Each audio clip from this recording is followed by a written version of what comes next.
शुरू अल्लाह के नाम से जो बड़ा मेहरबान निहायत रहम करने वाला है। Today we will discuss about the last part of the history of health care and nursing. यानी हिस्ट्री ऑफ हेल्थ केयर और नर्सिंग को हमने स्टार्ट किया था, आज हम उसके लास्ट पार्ट के हवाले से हम बात करेंगे और इसके साथ साथ हमारी first chapter of the fundamental of nursing 1 वो कंप्लीट होगी।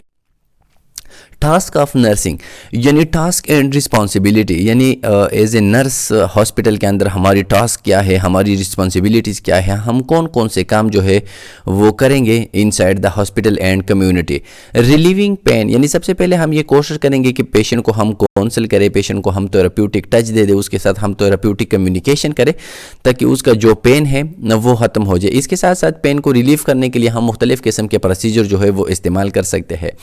मेंटेनिंग हेल्थ, हम उसकी हेल्थ को मेंटेन रखेंगे, यानी कम्युनिटी के अंदर अगर एक इंडिविजुअल है जो कि सेडेंटरी लाइफस्टाइल स्पेंड करता है, अच्छी तरीके से खाता है लेकिन वर्जिश नहीं करता, तो फ्यूचर लाइफ में उसकी बहुत ज़्यादा जो है वो प्रॉब्लम होने के चांसेस है। तो इसी वजह से हम उसको कोशिश करेंगे कि हम उसको प्रैक्टिस के बारे में, एक्सरसाइज के बारे में, जो है हेल्थी डाइट मेंटेन के हवाले से हम उसको गाइड करें ताकि उसकी हेल्थ को हम मेंटेन रखें। रिस्टोरिंग हेल्थ, इसी तरह अगर एक पेशेंट को कुछ डिजीज़ हो जाए तो उस डिजीज़ से रिस्टोर करने के लिए हम कोशिश करेंगे, उसको मुख्तलिफ़ किस्म की केयर प्रोवाइड करेंगे। प्रमोटिंग हेल्थ एंड वेलनेस, इस तरह हेल्थ प्रमोशन का मतलब यह है कि वो हेल्थ के ऊपर है लेकिन हम मज़ीद कोशिश करते हैं कि वो अच्छी से अच्छी सेहत की तरफ चली जाए। फॉर एग्जांपल एक इंडिविजुअल को हम एक्सरसाइज के बारे में, जिम्स ज्वाइन के हवाले से हम उसको बता दें, हेल्थी डाइट के हवाले से हम उसको बता दें ताकि वो अपनी सेहत को मज़ीद जो है प्रमोट करे, मज़ीद अपनी सेहत को और अपनी वेलनेस को इंक्रीज़ करे। अब वेलनेस क्या है?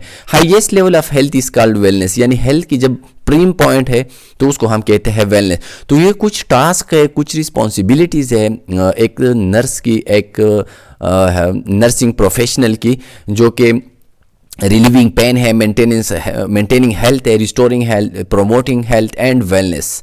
तो ये आप लोग एमसीक्यूज़ के लिए याद रखें, इनमें से कोई भी आपसे पूछ सकता है कि which one of the following is the responsibility and task of nursing. Body of nursing knowledge, अब देखिए नर्सिंग नॉलेज की जो बड़ी है, जो भी प्रोफेशंस है, इस प्रोफेशंस की जब आप कोई डिग्री हासिल करते हैं, कोई डिप्लोमा हासिल करते हैं, तो उसके अंदर आप कुछ ना कुछ जो है वो सब्जेक्ट पढ़ेंगे और इस सब्जेक्ट के बेस पे वो आप लोगों को डिग्री देते हैं, आप लोगों को डिप्लोमा देते हैं। जिस तरह फॉर एग्जांपल एक बंदा है, एक स्टूडेंट है, वो इंजीनियरिंग जो है वो करना चाहता है तो वो इंजीनियरिंग के बुक्स पढ़ते हैं। इस तरह कोई स्टूडेंट है वो मेडिकल जो है मेडिकल की प्रोफेशन ज्वाइन करना चाहते हैं तो वो मेडिकल के बुक पढ़ते हैं। कोई नर्सिंग का प्रोफेशन ज्वाइन करता है तो वो नर्सिंग के बुक्स जो है वो पढ़ते हैं। तो उसको हम कहते हैं बॉडी ऑफ नर्सिंग नॉलेज, यानी वो कौन से एरियाज है जहां से नर्सिंग नॉलेज डिराइव है और नर्सिंग के अंदर हम कौन कौन से जो है वो बुक्स पढ़ेंगे। फंडामेंटल नॉलेज, कुछ जो है इसको हम कहते हैं फंडामेंटल नॉलेज, फंडामेंटल जो कि बहुत ज़्यादा बुनियादी नॉलेज है, जो कि बिल्कुल हर एक स्टूडेंट उसको पढ़ते हैं।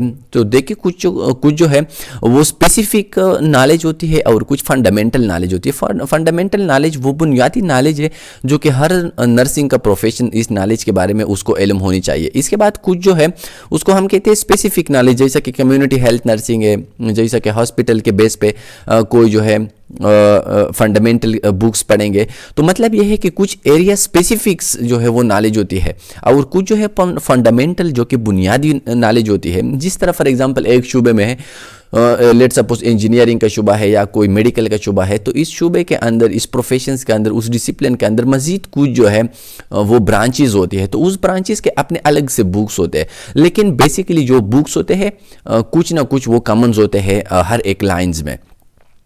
Physical science, fundamental medical, psychological and social science. तो देखिए सबसे पहले जो कि फिजिकल साइंसेज है, मुख्तलिफ़ किस्म के सब्जेक्ट है, fundamental medical, psychological and social science. जिस तरह फंडामेंटल मेडिकल है, एडल्ट हेल्थ नर्सिंग है, पेडियाट्रिक हेल्थ नर्सिंग है। फिजिकल में हम मुख्तलिफ़ किस्म की, जिस तरह बायोस्टैटिस्टिक का सब्जेक्ट हम पढ़ेंगे, तो इस तरह कुछ सभी इस तरह जो कि फिजिकल टाइप्स के हैं जिसकी कुछ एग्जिस्टेंस होती है। कुछ फंडामेंटल मेडिकल है जो कि एडल्ट हेल्थ नर्सिंग है, इसके साथ साथ क्रिटिकल केयर नर्सिंग है। साइकोलॉजिकल कुछ जो है पेशेंट की माइंड के साथ रिलेटेड है जो कि साइकोलॉजी है, डेवलपमेंटल एंड बिहेवियरल साइकोलॉजी। और इसके साथ साथ सोशल साइंसेज यानी मुआशरे यानी कम्युनिटी के साथ हमारी जो कनेक्शंस होती है उसके रिलेटेड होती है। जैसा कि कल्चर हेल्थ नर्सिंग है, तो उसको हम कहते हैं fundamental knowledge, knowledge specific to nursing. इस तरह कुछ जो है नॉलेज जो कि स्पेसिफिक नर्सिंग के साथ रिलेटेड है, उसके डिफरेंट ब्रांचेस के साथ रिलेटेड है, जैसे कि क्लिनिकल नर्सिस है, फंडामेंटल नर्सिंग है, जिस तरह आप लोग F1 पढ़ेंगे, स्पेशलिटी नर्सिंग है मुख्तलिफ किस्म की, जिस तरह पीडियाट्रिक नर्सिंग है, इसके साथ साथ ऑर्थोपेडिक नर्सिंग है, साइकेट्रिक नर्सिंग है, community nursing, nursing management and nursing education. तो देखिए ये मुख्तलिफ किस्म के सब्जेक्ट है और लोग मुख्तलिफ किस्म के इन ब्रांचेस में अपना कैरियर जो है वो बिल्ड करते हैं इन सब्जेक्ट को पढ़ने के बाद। हिस्टोरिकल ओवरव्यू, हिस्टोरिकल ओवरव्यू का मतलब यह है कि नर्सिंग की हिस्ट्री क्या है प्रीवियस ज़माने में, प्रीमेटिव एज में, या हिस्टोरिकल अगर हम उसकी बात करें तो उसकी जो है इर्तिका कब से हुई और किस तरह ये फील्ड जो है डेवलपमेंट के थ्रू जो है इस मॉडर्न एज तक पहुंच गया है। Nursing is an ancient profession that has evolved alongside human civilization. तो देखिए नर्सिंग जो है ये एक ओल्ड प्रोफेशन है और ये ह्यूमन की जो सिविलाइजेशन है, हमारी जो मुआशरा है, इसके साथ साथ जो है ये प्रोफेशन चलता रहता है। यानी मतलब यह है कि जब से इंसान पैदा हुआ है, जब से ये ह्यूमन सिविलाइजेशन इंसानी मुआशरा बन चुका है, उस टाइम से जो है नर्सिंग का ये प्रोफेशन चलता आ रहा है। Religion heavily influence this evolution, और इस एवोल्यूशन के ऊपर रिलीजन का सबसे जो है वो इम्पॉर्टेंट रोल है। यानी ये एवोल्यूशन जो कि नर्सिंग का इस दौर तक आ रहा है, इसमें सबसे मेन रोल जो है वो रिलीजन का है। अब रिलीजन का रोल क्या है, we will talk about in the next slides. Many early hospital were tried to organized religion, यानी पहले ज़माने में जितने भी ऑर्गेनाइज हॉस्पिटल थे जो कि लोगों को केयर प्रोवाइड करते थे, वो मेजॉरिटी जो है वो ट्रस्ट बेस्ड हॉस्पिटल थे। यानी कोई ना कोई जो है रिलीजन के बेस पे उसको ऑपरेट कर रहे थे। जिस तरह अभी भी आप लोग देख रहे हैं ईदी फाउंडेशन है, मुख्तलिफ किस्म की अल हिदमत फाउंडेशन है, जो कि रिलीजन के बेस पे अपनी हिदमत जो है वो सरअंजाम दे रहे हैं। During the industrial revolution scientific method become more important, लेकिन साइंटिफिक इंडस्ट्रियल एवोल्यूशन जिस तरह आप लोग अभी देख रहे हो, मुख्तलिफ किस्म की एवोल्यूशन आ रहा है, साइंटिफिक इन्वेंशंस जो है वो आ रहे हैं, तो उसकी वजह से नर्सिंग का जो नॉलेज है, नर्सिंग की जो प्रोफेशन है, वो बिल्कुल एक साइंटिफिक लेवल की तरफ जो है वो कन्वर्ट हो गया। जिस तरह आप लोग रिसर्च कर रहे हो BS के एट द एंड में, मुख्तलिफ किस्म की टेक्नोलॉजीज़ आप यूज़ कर रहे हो, तो ये सब टेक्नोलॉजीज़ वगैरह एक मॉडर्न इंडस्ट्रियल रिवोल्यूशंस का रिजल्ट है, का नतीजा है।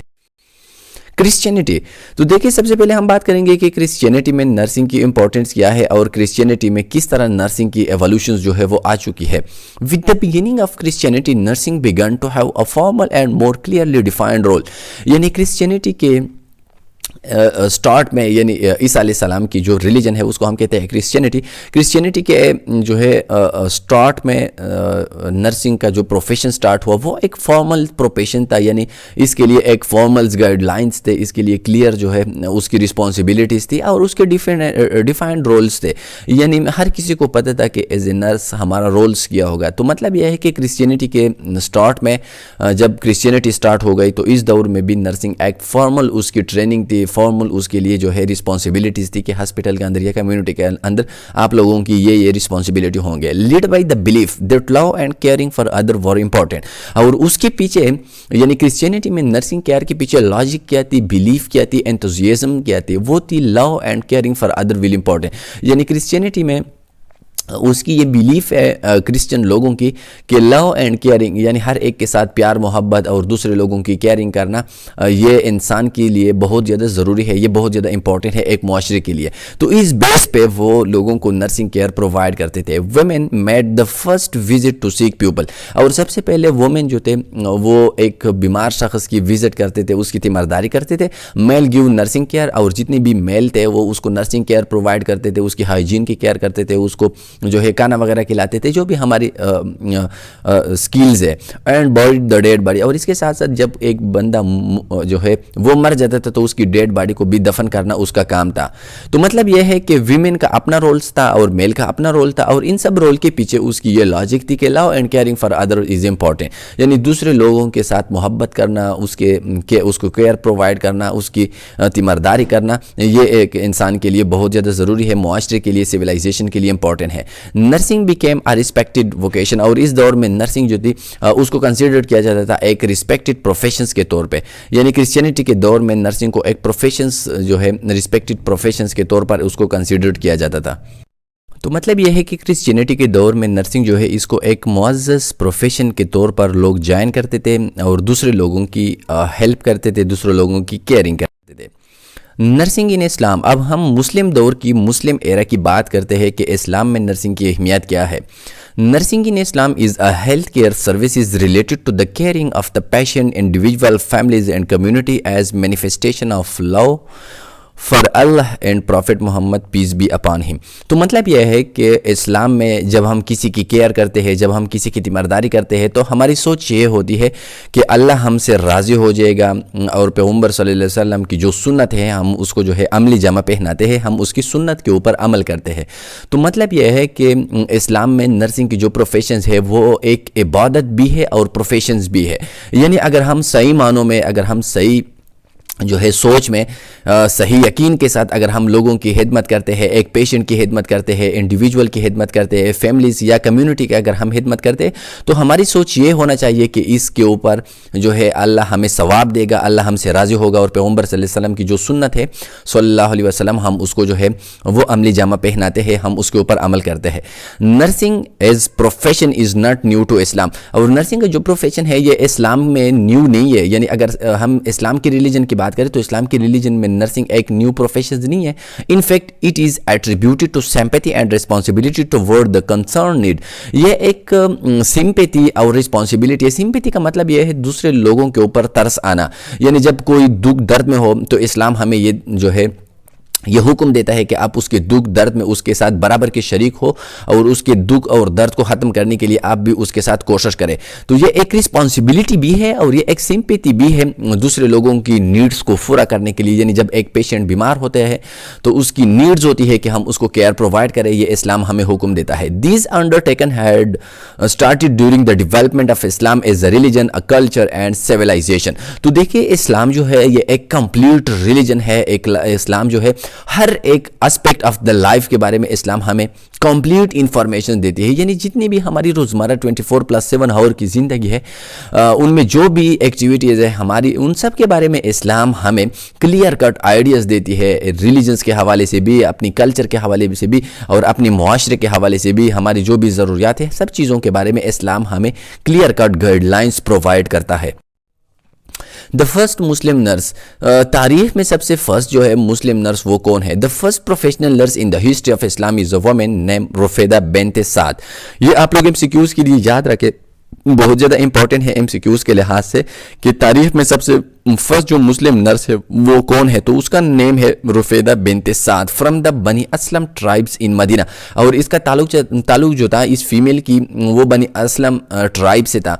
तो इससे देखे हमारी आइडियाज़ भी क्लियर होगी। अक्सर जो है हमारी कम्युनिटीज़ के अंदर लोगों की ये मिसकंसेप्शन है कि अपने सिस्टर्स को, अपनी डॉटर्स को वो इस प्रोफेशंस के अंदर जो है वो अलाउ नहीं करते। तो देखिए ये इस्लाम में भी सबसे पहले पैगम्बर सल्लल्लाहु अलैहि वसल्लम के टाइम में भी जो है मुख्तलिफ़ किस्म की फ़ीमेल हुआ करती थी और वो लोगों को केयर प्रोवाइड करती थी during the time of war, during the time of battles, जंग और इस तरह डिफरेंट टाइप ऑफ सिचुएशंस में।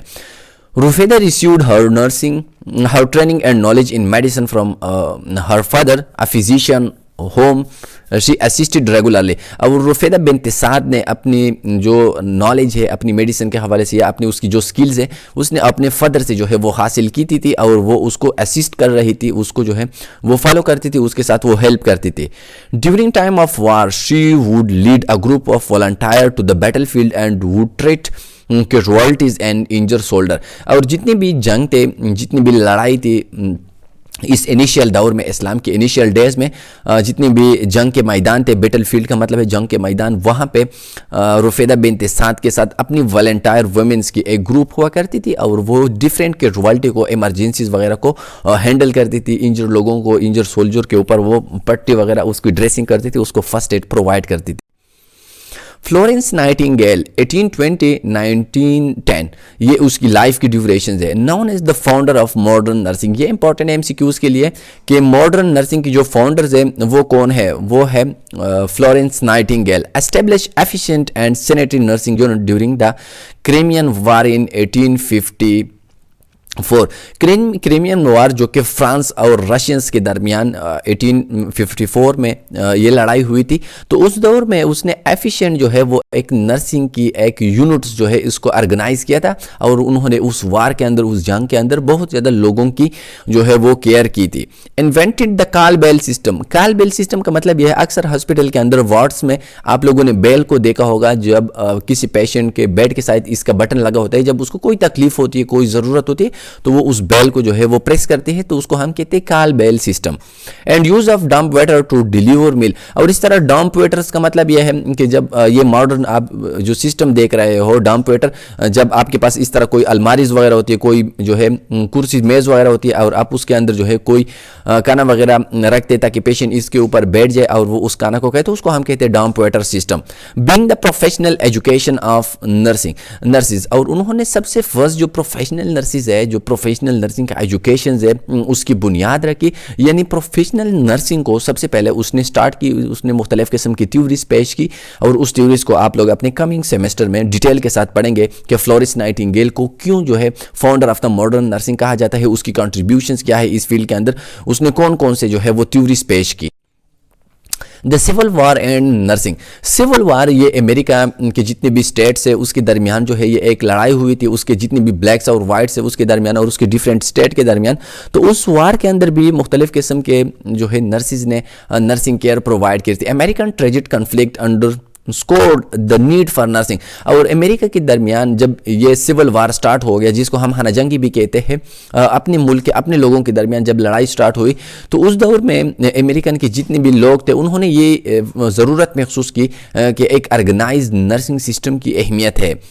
Clara Burton volunteered her nursing skill and organized the Red Cross in the United States after the war। और इस तरह Clara Burton जो है उसने एक फीमेल थी और उसने सबसे पहले जो है वो रेड क्रॉस की, जो अभी हम देख रहे हैं थ्रू आउट द वर्ल्ड लोगों को केयर प्रोवाइड करती। पाकिस्तान में भी ये जब डिफरेंट एजेंसीज की ऑपरेशंस हुआ करती थी तो उस दौर में रेड क्रॉस ने बहुत ज़्यादा जो है लोगों को सपोर्ट किया, लोगों को जो है वो केयर प्रोवाइड की, उसको मुख्तलिफ किस्म की मेडिसिन प्रोवाइड की।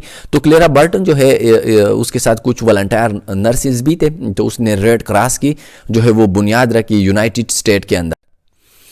अर्ली प्रैक्टिकल नर्सिंग स्कूल, यानी पहले ज़माने में सबसे फर्स्ट जो नर्सिंग स्कूल थे जहाँ से एक फॉर्मल, एक प्रॉपर नर्सिंग की एजुकेशन की बुनियाद रखी गई, वो कौन से स्कूल्स है, वो कौन से कॉलेजेस है, वो कौन से यूनिवर्सिटीज़ है।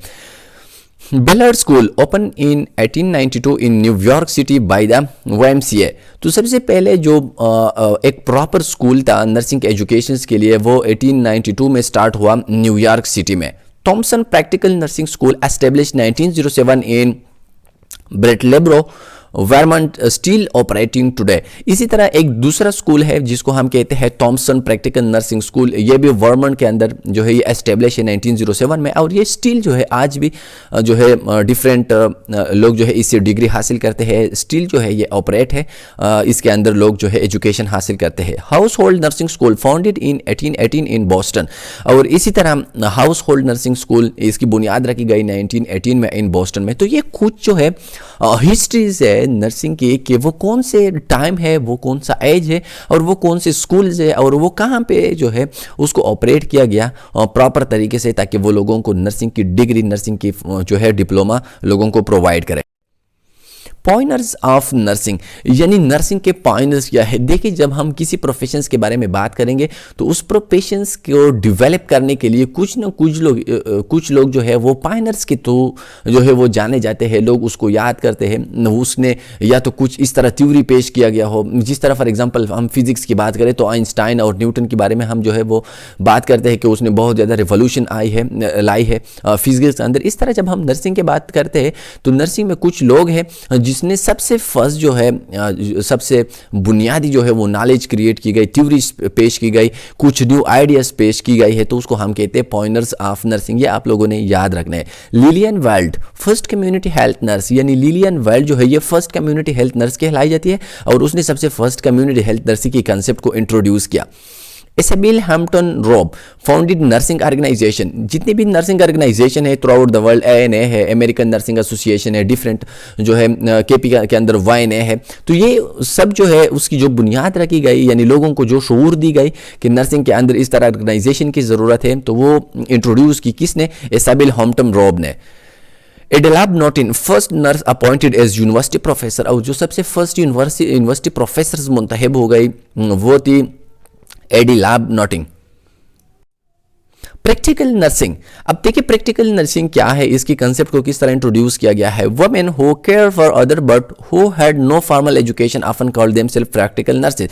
तो देखिए प्रीवियस दौर में प्रैक्टिकल, आज के दौर में अगर हम बात करें प्रैक्टिकल नर्स की, तो प्रैक्टिकल नर्स हम उस नर्स को कहते हैं जो कि हॉस्पिटल के अंदर प्रैक्टिकली पेशेंट को केयर प्रोवाइड करते हैं। लेकिन प्रीवियस दौर में प्रैक्टिकल नर्स का जो कंसेप्ट था वो इस तरह लोग जो है इसको समझते थे कि प्रैक्टिकल नर्स वो नर्स है जिसने कोई फॉर्मल एजुकेशन नहीं ली, बल्कि वो लोगों को केयर प्रोवाइड करती है, किसी दूसरे से सीखा हो, किसी दूसरे से ऑब्जर्वेशंस के जरिए उसने सीखा हो, तो उसको लोग कहते थे प्रैक्टिकल नर्स। यानी वो प्रैक्टिकल काम करते थे बल्कि उसके पास जो है कुछ एजुकेशनल प्रॉपर बैकग्राउंड नहीं।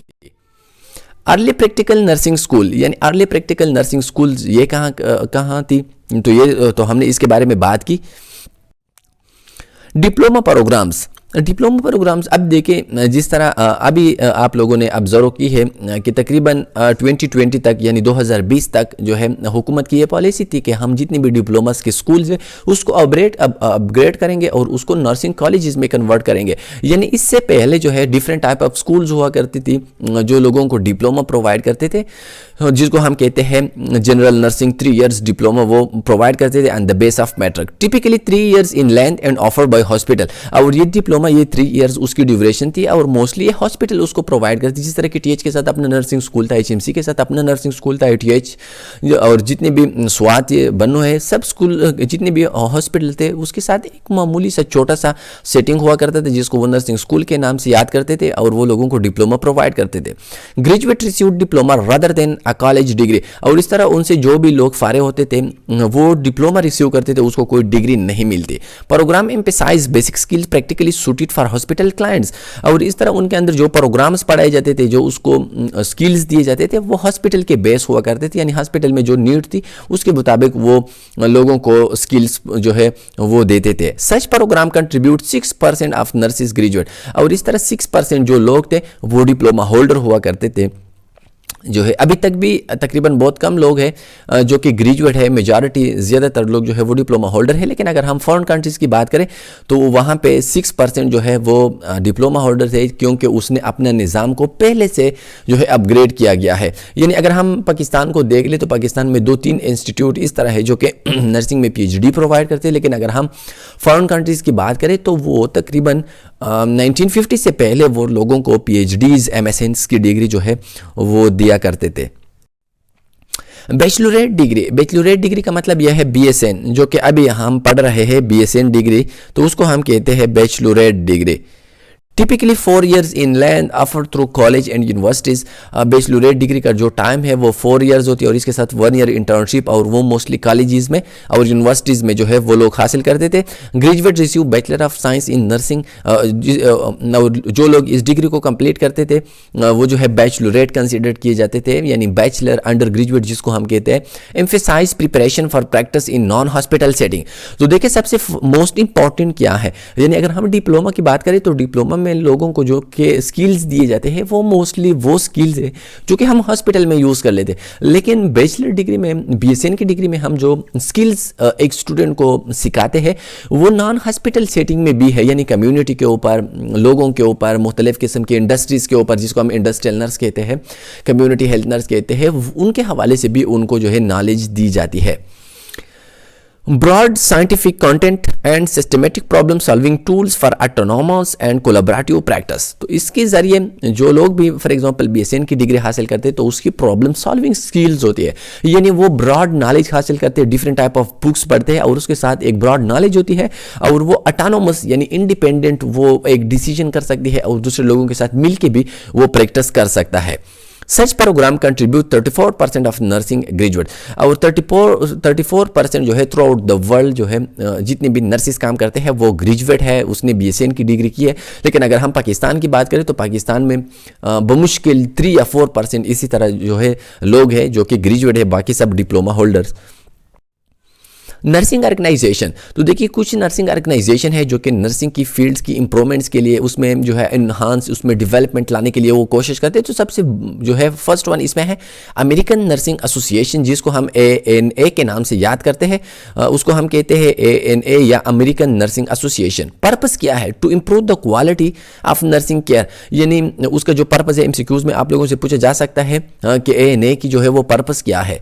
एस्टेब्लिश 1911 में इसको एस्टेब्लिश किया गया, उसकी बुनियाद रखी गई। Establish standard for nursing practice, और ये जितनी भी नर्सिंग प्रैक्टिस है इसके लिए स्टैंडर्ड प्रोवाइड करते हैं। फॉर एग्जांपल हम एक आईविलाइंस पास करते हैं तो इस आईविलाइंस के लिए जो गाइडलाइंस है उसके लिए जो प्रोटोकॉल्स है स्टैंडर्ड जो कि थ्रू आउट द वर्ल्ड लोग उसको फॉलो करते हैं वो मोस्टली ANA ने उसको जो है इंट्रोड्यूस किया गया है।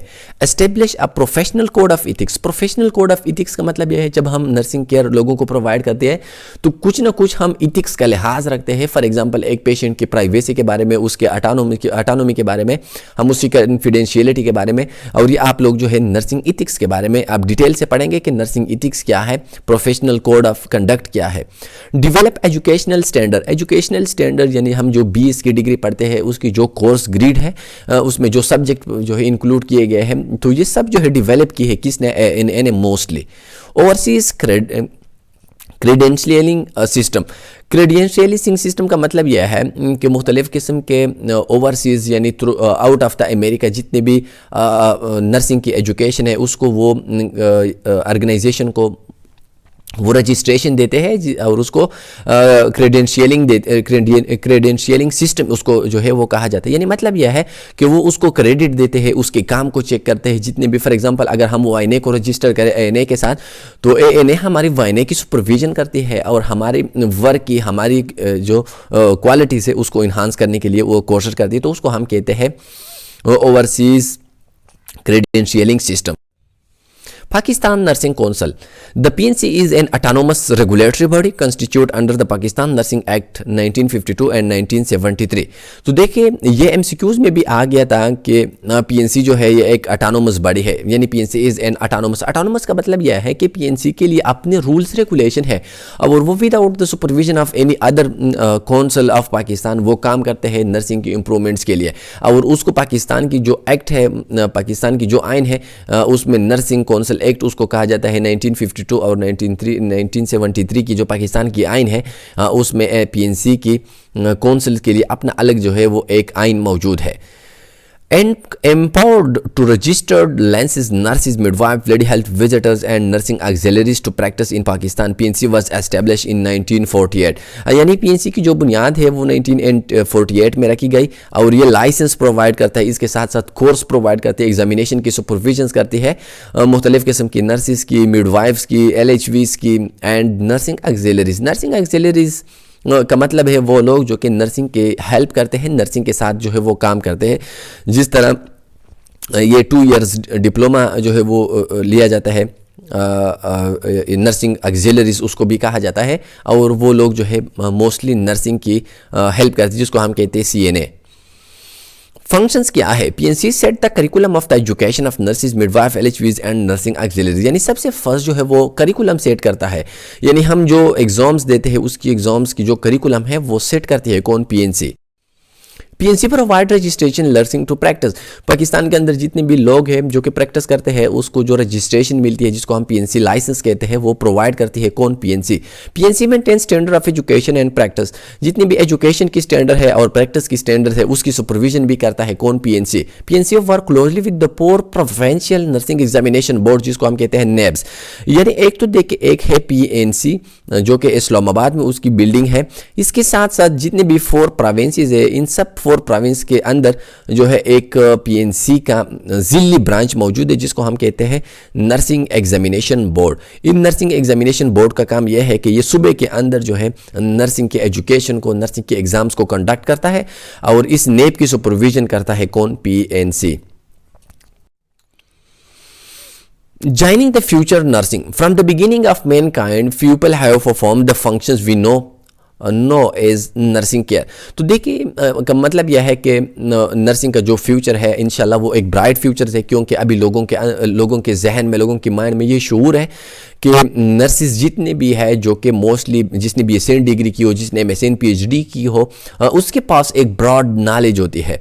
तो देखिए नर्सिंग का जो प्रोफेशन है जिसमें हम लोगों को केयर प्रोवाइड करते लोगों को, वो एक न्यू आइडियाज़ नहीं है बल्कि इंसान की तमद्दन के साथ, इंसान की कल्चर के साथ वो रिलेटेड है और इसी तरह वो उस दौर से इस मॉडर्न टाइम तक जो है वो आ रहा है। Nursing has come a long way since its early days when nurses were untrained and locked down upon by the rest of the society। अगर हम मॉडर्न इस दौर की बात करें तो इस दौर में जितनी भी नर्सेज है वो बहुत ज़्यादा ट्रेंड है। मोस्टली उस दौर की अगर हम बात करें जिसमें नर्सेज ऑन ट्रेंड थे, उसके पास एजुकेशन नहीं थी और लोग उसको बहुत ज़्यादा जो है वो जो है डिप्रेस कर रहे थे। तो इस दौर के बनिस्बत आज के दौर में जितनी भी नर्सेज है वो बहुत ज़्यादा कॉन्फिडेंट है, उसकी स्किल्स बहुत ज़्यादा इंक्रीज है, उसकी नॉलेज का लेवल बहुत ज़्यादा ब्रॉड नॉलेज है उसके पास। Today nurses are well educated and have earn the trust and respect of the public.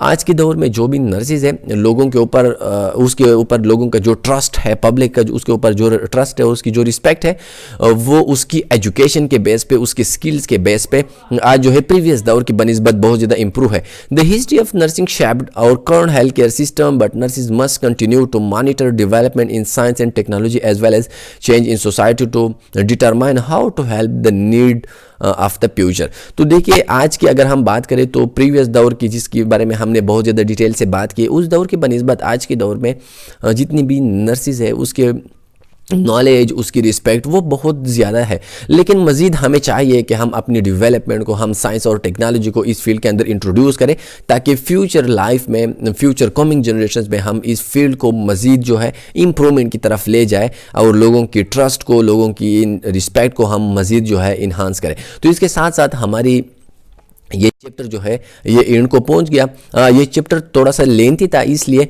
मैंने इसको 3 पार्ट्स में डिवाइड किया है ताकि आप लोगों को अंडरस्टैंड करने में, आप लोगों को रीड करने में आसानी हो। मैं उम्मीद करता हूँ कि इंशाल्लाह इस चैप्टर के अंदर कोई इस तरह प्रॉब्लम्स नहीं होगा, चूँकि ये बहुत ज़्यादा लेंथी चैप्टर था, क्योंकि इसमें मुख्तलिफ़ किस्म के हिस्ट्री और इस तरह डिफरेंट बैकग्राउंड्स के बारे में हमने बात की है। तो that's why the chapter is slightly lengthy as compare to other chapter of the FON 1।